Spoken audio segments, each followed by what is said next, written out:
This guy, absolute legend.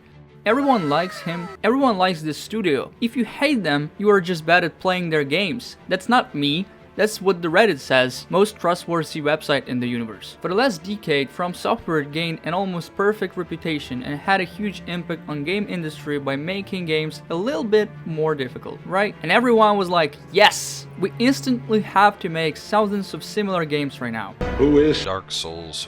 He's a criminal, that's who he is. A vigilante, a public menace. Sold out?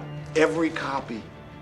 Tomorrow morning, Dark Souls clone, we're gonna make money! The new subgenre successfully travels through many games not related to a Japanese studio and changed them in a good way. You can hate soulslike games. You may not enjoy them at all. I didn't enjoy playing Dark Souls for the first time. I was that small, expecting an easy sandbox medieval game like Skyrim. I used to be pretty bad at games, yes. The game was just difficult to beat. Miyazaki told us thousands of times that the high difficulty was added to his games not to make you suffer and doubt you are not mentally and physically challenged, but to make you use your brain, to make players think twice before doing anything, not just brainlessly swinging with biggest sword stomping every creature on your way. And it worked. From Software were pretty successful in making hard games that were rewarding you for playing them in the right way. In previous games, most of the bosses were at the end of the level, and you had to figure out how to get there with maximum flags possible. It was a challenge itself. You knew that you have to be careful as you will need them later. The bosses, on the other hand, were a logical conclusion of the part of the map you just completed. The boss fights were different from other games. The main difference was the animations. Bosses had their pattern and animations, and you had yours. The only thing you had to do is choosing the right timing for opening and hit. You missed your timing? Sorry bro,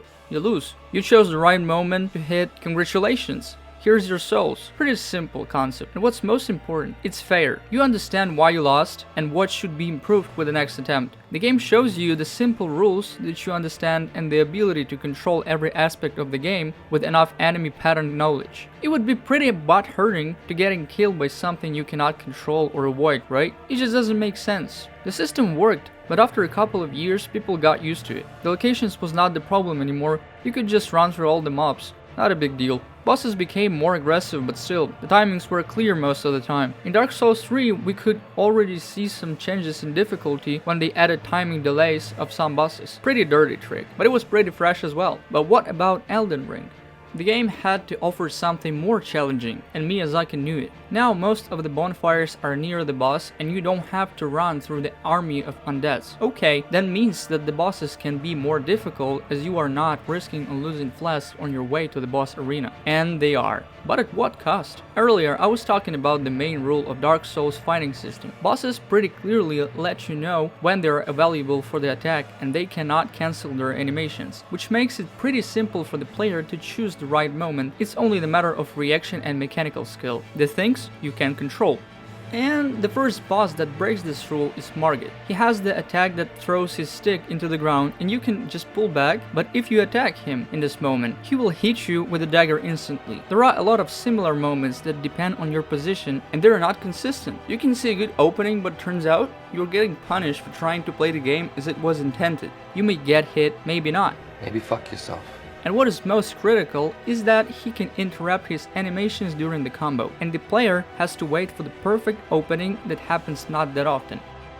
During this fight, the game doesn't really want you to be aggressive, which is, I'm pretty sure, is the preferable playstyle for most of the players. But it doesn't mean that Margit is unbeatable. It just means that you are a prisoner of a random. You cannot control 100% of the fight, which is a little bit unfair. This boss shows you that the best way to beat him is to turn around and get lost grinding stats until you have high enough level to beat him with a decent damage. Another completely not famous boss from the game whose name we hear for the first time follows the same concept. Malenia is a great boss. She's not occupying the whole screen making me lose my fucking mind trying to figure out what's happening. And she's not spamming millions of visual effects jumping from one corner to another millions of times per second. She's a duelist. Her timings are clear and her knife makes you control the distance more carefully. And she has the same mix-up animations as Margit as well. You still have to think twice before engaging into as you thought was 100% opening chance. Malenia is considered the hardest boss among Souls games. She heals from hitting you, and her ultimate requires some advanced timing skills. But when 9 out of 10 you are dead screens you receive after one and the only attack, that makes you ask a good question.